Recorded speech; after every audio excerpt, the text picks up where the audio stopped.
اے بندے، جس چیز کا تجھے علم نہیں اس کے پیچھے نہ پڑ کہ کان اور آنکھ اور دل ان سب اعضاء کے بارے میں ضرور باس پرس ہوگی،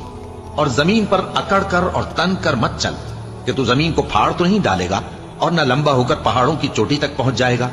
ان سب عادتوں کی برائی تیرے پروردگار کے نزدیک بہت ناپسند ہے۔ اے پیغمبر، یہ ان ہدایتوں میں سے ہیں جو اللہ نے حکمت کی باتیں تمہاری طرف وحی کی ہیں، اور اللہ کے ساتھ کوئی اور معبود نہ بنانا کہ ایسا کرنے سے ملامت زدہ اور راندہ درگاہ بنا کر جہنم میں ڈال دیے جاؤ گے۔ مشرکو، کیا تمہارے پروردگار نے تم کو تو لڑکے دیے اور اپنے لیے فرشتوں کو بیٹیاں بنایا؟ کچھ شک نہیں کہ یہ تم بڑی نامعقول بات کہتے ہو،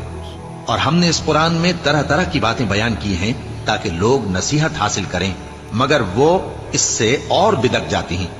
کہہ دو کہ اگر اللہ کے ساتھ اور معبود ہوتے جیسا کہ یہ کہتے ہیں تو وہ ضرور عرش والے کی طرف لڑنے بھیڑنے کے لیے رستہ نکالتے۔ وہ پاک ہے،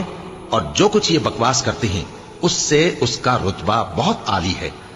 ساتوں آسمان اور زمین اور جو لوگ ان میں ہیں سب اسی کی تسبیح کرتے ہیں، اور مخلوقات میں سے کوئی چیز نہیں مگر اس کی تعریف کے ساتھ تسبیح کرتی ہے،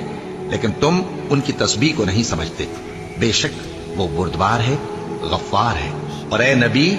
جب تم قرآن پڑھا کرتے ہو تو ہم تم میں اور ان لوگوں میں جو آخرت پر ایمان نہیں رکھتے چھپا ہوا پردہ یعنی حجاب ڈال دیتے ہیں،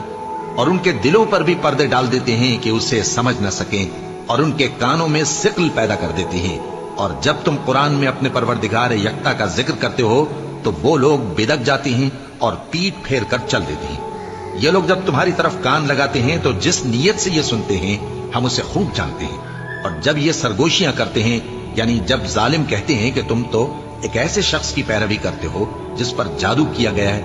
دیکھو انہوں نے کس کس طرح کی تمہارے بارے میں باتیں بنائی ہیں،